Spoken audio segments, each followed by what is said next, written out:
नमस्कार, आप देख रहे हैं डीडी न्यूज। मैं हूं आंचल गुलाटी गुंबल और आगे बढ़ने से पहले एक रुख सुर्खियों की तरफ।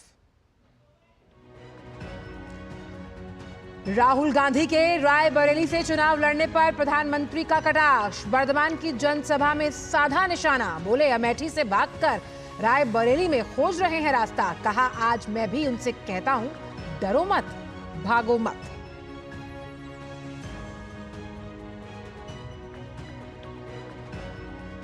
रायबरेली से राहुल गांधी अब से थोड़ी देर में करेंगे नामांकन दाखिल। अमेठी में प्रियंका गांधी ने कहा, जनता के बल पर अमेठी में जीतेंगे चुनाव।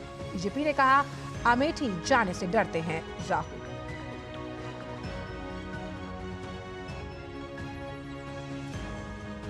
बीस मई को 5वें चरण के लोकसभा और ओडिशा विधानसभा चुनाव के नामांकन का आखिरी दिन। आज तमाम दलों के प्रत्याशी भरेंगे पर्चा।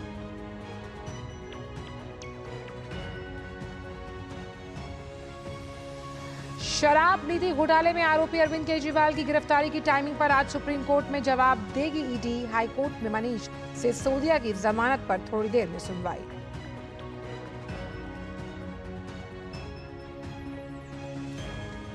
और वानखेड़े स्टेडियम में आज मुंबई इंडियंस का सामना कोलकाता नाइट राइडर्स से। केकेआर के जीत के साथ प्लेऑफ के करीब पहुंचने की होगी कोशिश।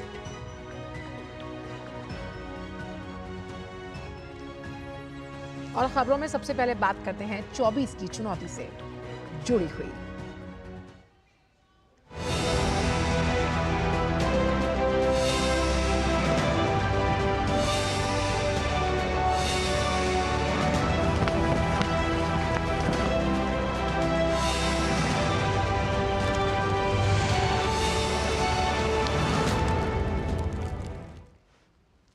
तो प्रधानमंत्री ने पश्चिम बंगाल के बर्धमान दुर्गापुर में विशाल जनसभा को संबोधित किया।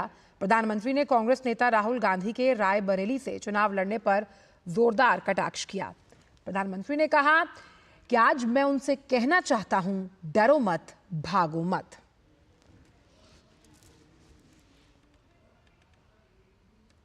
मैंने कहा था इनकी सबसे बड़ी नेता चुनाव लड़ने की हिम्मत नहीं करेगी, वो डर के मारे भाग जाएगी। और वो भाग करके राजस्थान गई और राजस्थान से राज्यसभा में आई और हुआ भी यही। मैंने पहले ही बता दिया था कि शाहजादे वायनाड में हारने वाले हैं और हार के डर से जैसे ही वायनाड में मतदान समाप्त होगा वो दूसरी सीट खोजने लग जाएंगे।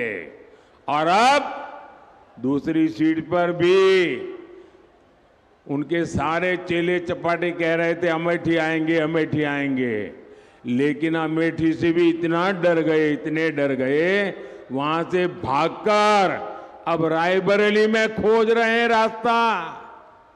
ये लोग घूम घूम कर सबको कहते हैं डरो मत।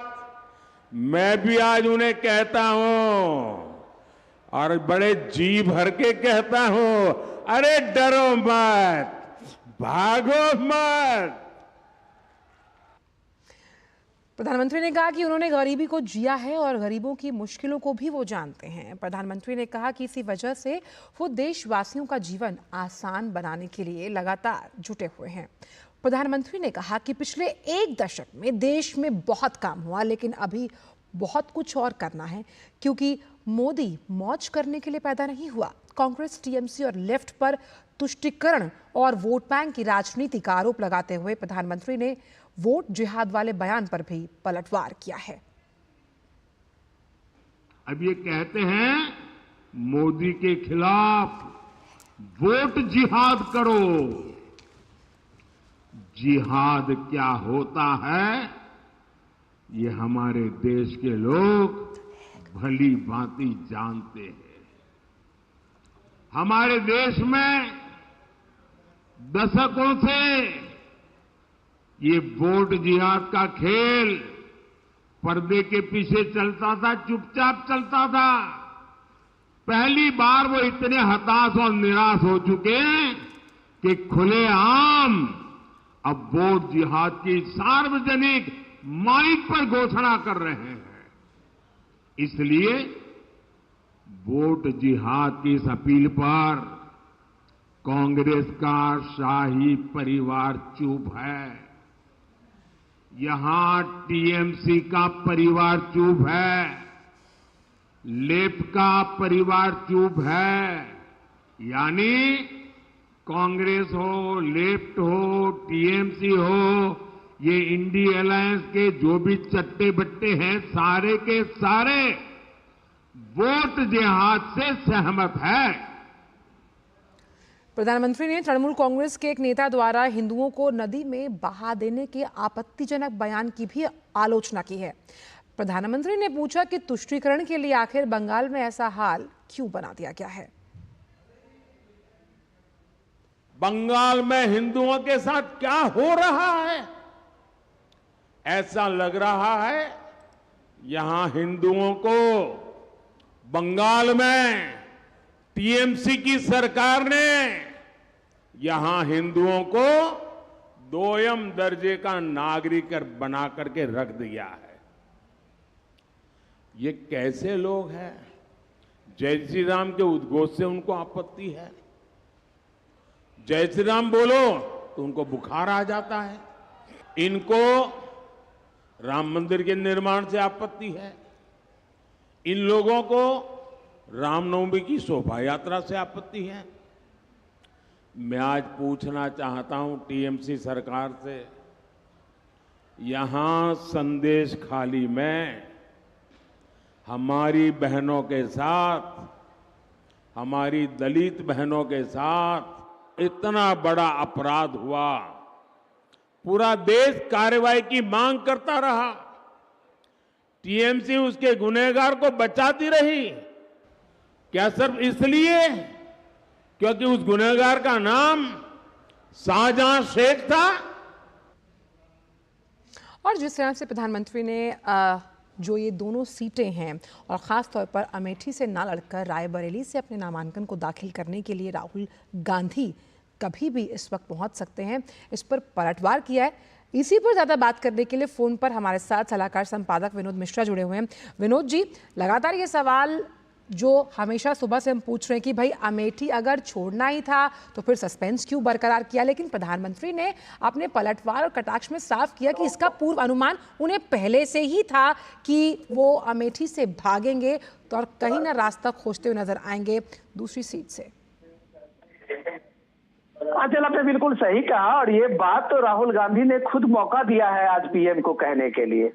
पीएम मोदी जो ये बात कह रहे थे वो कम से कम आज से 15 दिन पहले भी पीएम ने ये बात कही थी कि आप देखना कि जैसे ही वायनाड का इलेक्शन खत्म होगा ये सीधे रायबरेली अमेठी आएंगे और फिर यहां से भी चुनाव लड़ने की कोशिश करेंगे। ये पीएम ने पब्लिक मीटिंग में, पब्लिक रैली में ये बातें कही थी। तो आज जब राहुल गांधी की जो एक परंपरागत 5 बार के एमपी अमेठी से हैं और वहां से नामांकन न करने के बजाय वो अगर रायबरेली से अपना नामांकन आज कर रहे हैं तो ये बात तो सवाल उठता है कि राहुल गांधी आखिर किस डर से अमेठी जाने की वो हिम्मत नहीं दिखा पा रहे हैं, या राहुल गांधी सिर्फ पब्लिक मीटिंग में सिर्फ एक बात कहते हैं कि डरना नहीं है और खुद अमेठी से डर के भाग जाते हैं। ये आलोचना तो होगी। तो ये सारी बातें जब पीएम ने उसके साथ में ये कहा कि अब सोनिया गांधी, आप एक तरह से देखिए कि आला कमान के रूप में तो कांग्रेस पार्टी का सोनिया गांधी है, पार्टी अध्यक्ष भले ही मल्लिकार्जुन खड़गे हों, लेकिन फैसला गांधी परिवार के बजाय कोई कर नहीं सकता। तो अगर सोनिया गांधी एक कैप्टन के रूप में अगर चुनाव मैदान में नहीं है तो इसका मैसेज किया जाता है। सोनिया गांधी इस बार राजस्थान से एमपी राज्यसभा सीट से चुन के आ गई हैं, तो ये सवाल का तो कम से कम गांधी परिवार को तो जवाब देना होगा कि भाई अगर आपको वायनाड से या रायबरेली से प्रायोरिटी की बात होगी जो लोकसभा चुनाव के बाद आपको तय करना होगा तो आप किसको करेंगे? तो रायबरेली क्या 1 महीने के लिए आपको सांसद चुन ले?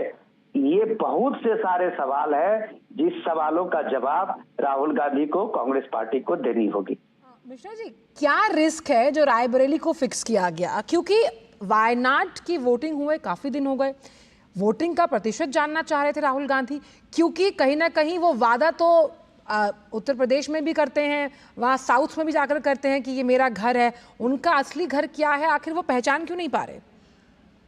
अगर मैं उससे भी एक इंटरेस्टिंग बात आप जो रायबरेली में लोगों के बीच चल रही है, मैं उसको बताता हूं। मैं अभी आज सुबह में बात कर रहा था तो लोग बता रहे थे कि सोनिया गांधी के जितनी बार भी एमपी रही हैं, पिछले 6 बार के तो एमपी सोनिया गांधी वहां से रही है, तो सोनिया गांधी के पूरे इलेक्शन मैनेजमेंट को प्रियंका गांधी देख रही थी वहां रायबरेली से। राहुल गांधी का एक भी प्रोग्राम कभी अमेठी में नहीं हुआ है। प्रियंका गांधी पूरे दिन रात मेहनत करके पब्लिक मीटिंग कोऑर्डिनेशन सब कुछ प्रियंका गांधी का था। लेकिन अगर प्रियंका गांधी के बजाय राहुल गांधी आए हैं तो लोग तो पूछे हैं कि लड़की हूं, लड़ सकती हूं, सिर्फ नारा ही है, या इस लड़की को भी कभी मौका मिलेगा कि वो गांधी परिवार के उस सेफ सीट में प्रियंका गांधी भी चुनाव लड़ सकती है। तो ये लड़की हूं लड़ सकती का जो नारा है प्रियंका गांधी का खुद का, वो भी रायबरेली में डिफीट हुई है। इस पे भी लोग सवाल पूछ रहे हैं। और सोनिया गांधी के बारे में भी जो पूर्वानुमान प्रधानमंत्री ने दिया, उसको लेकर भी हम ये कह सकते हैं कि वो ये साफ समझ गए थे कि कहीं ना कहीं डर कर भागने से कुछ नहीं, बल्कि मैदान में उतरकर सामना करना ही कहीं ना कहीं चुनावों की असली परिभाषा है। बहुत बहुत शुक्रिया विनोद जी इन तमाम जानकारियों को हमसे साझा करने के लिए। तो 2024 के चुनाव का सबसे बड़ा सस्पेंस भले ही खत्म हो गया हो, लेकिन अभी जिस तरह से लगातार ये जो राजनीतिक हम कह सकते हैं गलियारों में इस बात की सुगबुगाहट है कि कितनी देर में राहुल गांधी पर्चा भरने वाले, और ये जो मुकाबला है इन दोनों सीटों की अगर हम बात करते हैं, बात अमेठी की करें या रायबरेली की, बहुत दिलचस्प होने वाला है।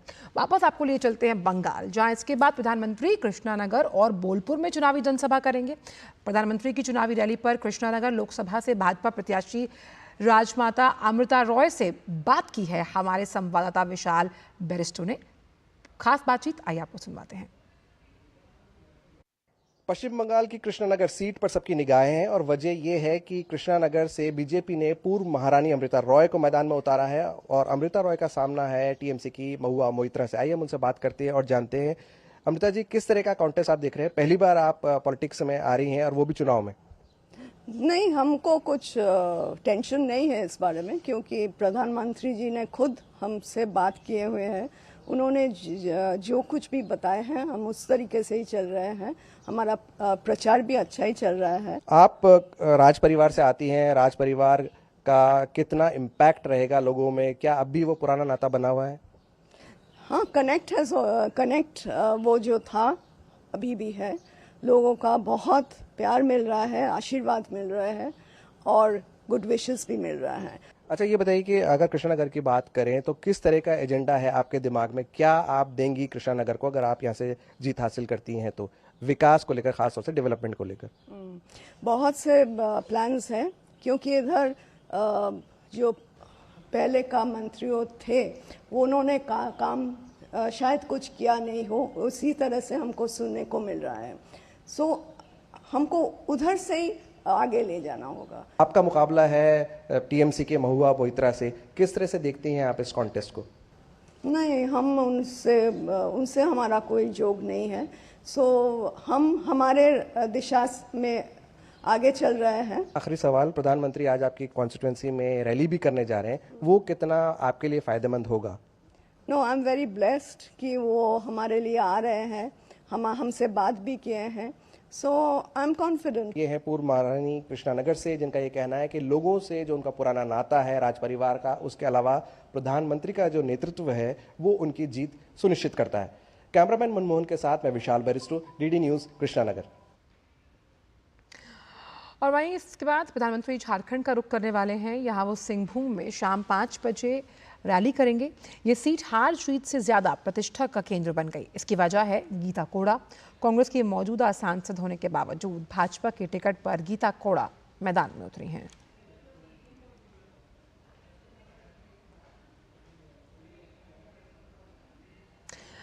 वहीं बात अब करते हैं उत्तर प्रदेश की, जहां रायबरेली और अमेठी सीट पर कांग्रेस ने अपने उम्मीदवारों का जो नाम का ऐलान है वो आज सुबह किया। रायबरेली सीट से राहुल गांधी चुनावी मैदान में होंगे। यहां नामांकन दाखिल करने की आखिरी तारीख आज है। ये पहली बार है जब राहुल गांधी रायबरेली सीट से चुनावी मैदान में होंगे। रायबरेली सीट पर साल 2004 से 2024 तक सोनिया गांधी सांसद रहीं। यहां पर बीजेपी ने दिनेश प्रताप सिंह को चुनावी मैदान में उतारा। पिछले लोकसभा में सोनिया गांधी ने उन्हें हराया था।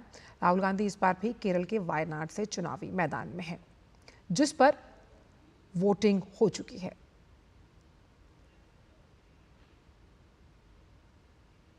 तो राहुल गांधी के सामने दिनेश प्रताप सिंह चुनावी ताल ठोकते हुए। वहीं रायबरेली सीट को गांधी परिवार का गढ़ माना जाता है और इस सीट पर केवल 3 बार गैर कांग्रेसी उम्मीदवार की जीत हुई। रायबरेली सीट पर 1951-52 में हुए चुनाव कांग्रेस के उम्मीदवार फिरोज गांधी ने उसमें जीत हासिल की। 1957 की बात करें तो फिर से फिरोज गांधी इस सीट पर जीत हासिल करके आए। साल 1967 में चुनाव में पहली बार इंदिरा गांधी रायबरेली से चुनाव लड़ी और जीत हासिल की। इसके बाद 1971 में इंदिरा गांधी ने फिर सीट को जीता, लेकिन आपातकाल के बाद साल 1977 में हुए आम चुनाव में भारतीय लोकदल के राज नारायण ने इंदिरा गांधी को हरा दिया। साल 1980 में सीट से कांग्रेस के उम्मीदवार के तौर पर इंदिरा गांधी ने जीत दर्ज की। साल 2004 आम चुनाव में कांग्रेस ने पहली बार सोनिया गांधी को रायबरेली से उम्मीदवार बनाया। सोनिया गांधी ने इस चुनाव में समाजवादी पार्टी के अशोक सिंह को हराया और इसके बाद साल 2006 में उपचुनाव में भी सोनिया गांधी ने जीत दर्ज की। इसके बाद साल 2009, 2014 और 2019 में सोनिया गांधी ने इस सीट से जीत हासिल की है।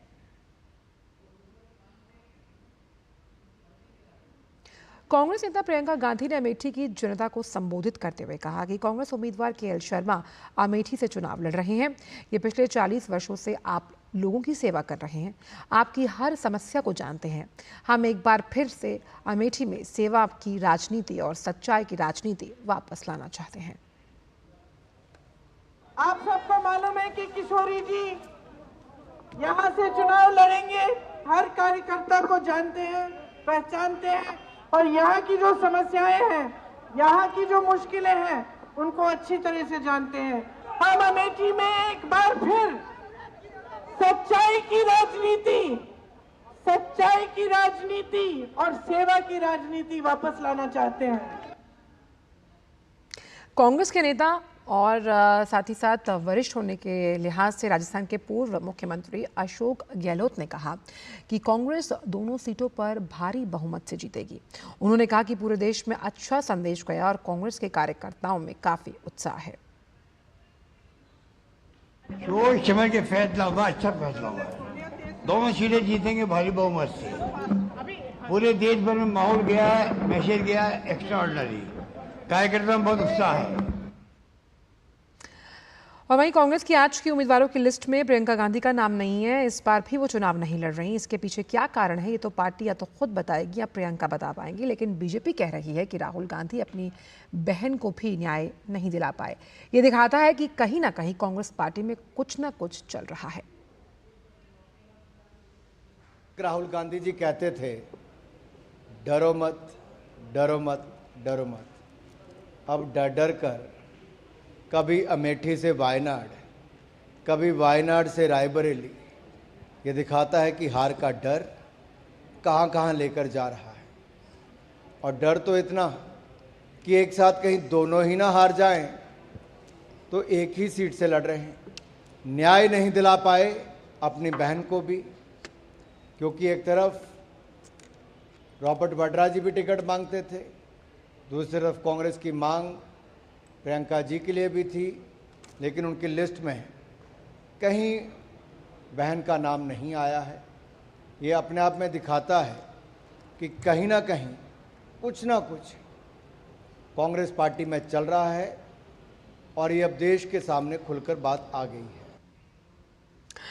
और इस बड़ी खबर पर लगातार हमारे सहयोगी बने हुए हैं। रायबरेली से अश्विनी मिश्र और साथ ही रायबरेली से ही विकास सिंह भी मौजूद है। सबसे पहले अश्विनी, आपके पास आना चाहूँगी। हालांकि अभी कुछ ही देर में वो अपना नॉमिनेशन फाइल करने के लिए पहुंचेंगे राहुल गांधी, लेकिन जिस तरह से प्रियंका गांधी का भी ये मानना है कि केएल जो शर्मा हैं उनको जिस तरह से उम्मीदवार घोषित किया गया है, वो बार बार कह रहे हैं कि वो सेवा की राजनीति लेकर आए हैं और अपने भाई पर भी उन्हें विश्वास है। ये विश्वास वहाँ जब आप जहाँ ग्राउंड जीरो पर मौजूद हैं कितना साफ तौर पर नजर आ रहा है?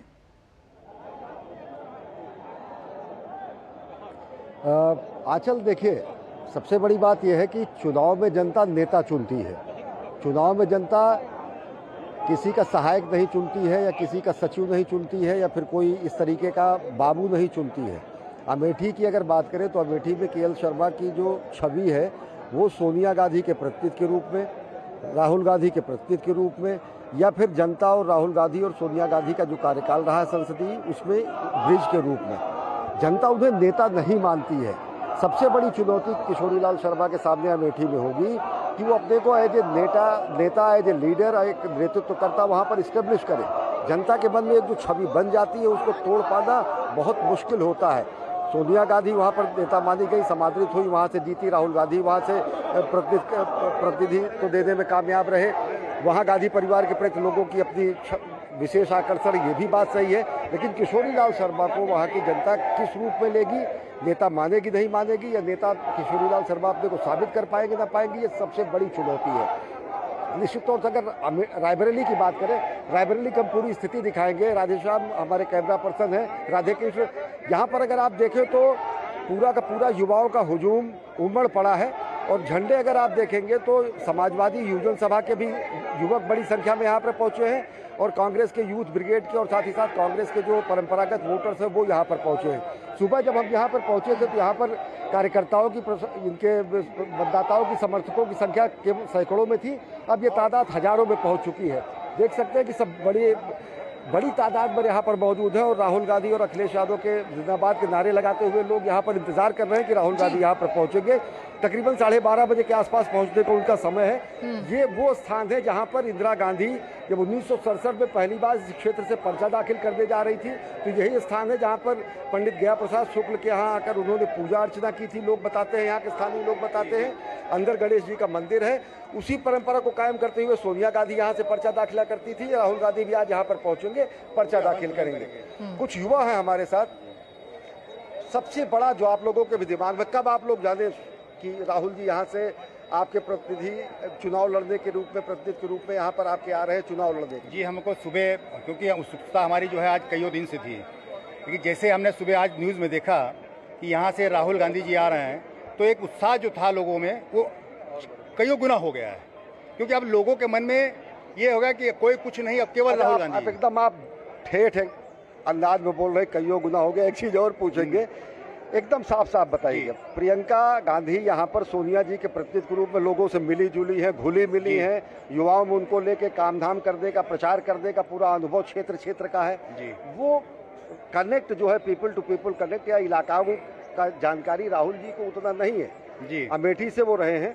यहाँ की जनता ये चाह रही थी कि प्रियंका यहाँ से प्रत्याशी बनाई जाए। अब जब नहीं वो बनी है या उनको नहीं मौका मिला, इसको किस रूप में यहाँ के युवा देखते हैं? युवाओं, और चाहे युवा हो चाहे बुजुर्ग हो, सबकी एक ही मांग थी, चाहे प्रियंका हो, चाहे राहुल, चाहे सोनिया हो, गांधी परिवार का कोई व्यक्ति यहाँ से लड़े। क्योंकि जो पहचान हमारी रायबरेली की है वो गांधी परिवार। अश्विनी, यही आप कहीं भी जाइए, सुबह भी देखा था, कोई जैसे कहता है कि आप कहाँ से आए तो रायबरेली से आए, तो इसका एक अलग महत्व होता है। अश्विनी, यही भाव हमने सुबह भी देखा था। नहीं है कि राहुल जी प्रत्येक व्यक्ति से परिचित है, यही भाव हमने सुबह भी देखा था। जो समर्थक थे उनका मानना था कि भाई कोई भी हो वो गांधी परिवार से होना चाहिए। हमारे साथ विकास भी मौजूद है। विकास, ये समझना चाहेंगे कितना बड़ा मनोवैज्ञानिक दबाव अब दिनेश शर्मा पर है, क्योंकि कहीं ना कहीं जिस लाव लश्कर के साथ रोड शो की तैयारी के साथ राहुल गांधी उतरे हैं, कहीं ना कहीं क्या अंडर एस्टिमेट करने की तैयारी कर रहे हैं वो दिनेश शर्मा को? ये दिनेश प्रताप सिंह यहाँ से भारतीय जनता पार्टी के प्रत्याशी हैं। चंद सेकंड पहले ही उनका काफिला निकला है और आपको दिखाना चाहूंगा, वो काफिला पीछे से दिखाना चाहूंगा कि ये अभी आगे निकल रहा है। उनके साथ में प्रदेश के उप मुख्यमंत्री ब्रजेश पाठक है और इस काफिले से अंदाजा लगाया जा सकता है कि राहुल गांधी जिस सीट को आसान मान रहे थे वो सीट आसान नहीं है, बहुत ही चुनौतीपूर्ण है। दिनेश प्रताप सिंह जब यहाँ पर सोनिया गांधी के सामने चुनाव लड़े थे, जो एक बड़ा अंतर होता था वो मात्र 1,20,000 का ही अंतर रह गया था। बिना विकास की कहीं ना कहीं राहुल गांधी पलायन करते रहते हैं, यानी कि उनकी जो दावेदारी है, जो उम्मीदवारी होती है वो डोलती रहती है और वो पलायन करने के लिए ही जाने जाते हैं। जी बिल्कुल, ये सबसे बड़ी बात है कि लगातार लोगों को अंदाजा नहीं रहता है कब ये सीट छोड़कर चले जाते हैं परिवार में। ये काफी ज्यादा मशहूर है। इंदिरा गांधी इससे पहले यहाँ छोड़कर चली गई थी, सोनिया गांधी अमेठी को छोड़कर यहाँ आ गई, इसके बाद यहाँ पर उम्मीद की जा रही थी कि प्रियंका गांधी चुनाव लड़ेंगी, क्योंकि यहाँ के प्रचार की कमान और हर चीज प्रियंका गांधी हमेशा से देखती रही हैं। उसके बाद वो नहीं आती हैं और अचानक से आज सुबह नाम राहुल गांधी का आ जाता है और उसके बाद अब लोगों को ये उम्मीद है कि इस बार चुनाव जो जिस आसान चुनौती के साथ उनको लग रहा था राहुल को, कि रायबरेली कांग्रेस के लिए एक आसान सीट होगी, लेकिन यहाँ एक बड़ी चुनौती है। चूंकि यहाँ पर पिछले 5 सालों में लगातार दिनेश सिंह ने जो काम किए हैं, उत्तर प्रदेश सरकार ने पिछले 7 सालों में जो काम किए हैं, केंद्र सरकार के द्वारा जो बड़े काम किए गए हैं, लोगों को मोदी की गारंटी मिली है, योजनाओं का लाभ मिला है, वो सब चीजें रहेंगी। ऐसा कुछ लोगों से बात करते हैं, किस तरीके की चुनौतियां देखते हैं आप यहाँ पर? आप आई हुई हैं, कैसे देखते हैं यहाँ पर चुनाव कैसा है? चुनाव भाजपा का है। अच्छा, कारण क्या है?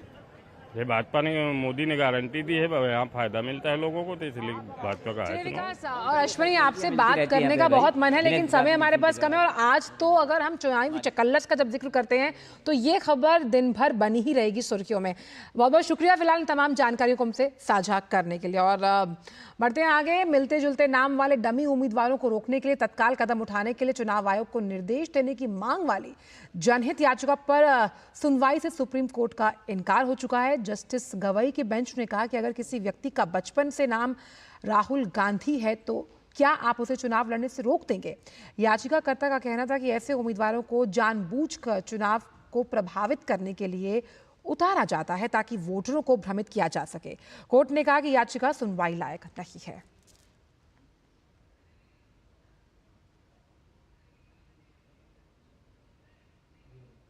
और फिलहाल समाचारों में इतना ही। दीजिए इजाजत, नमस्कार।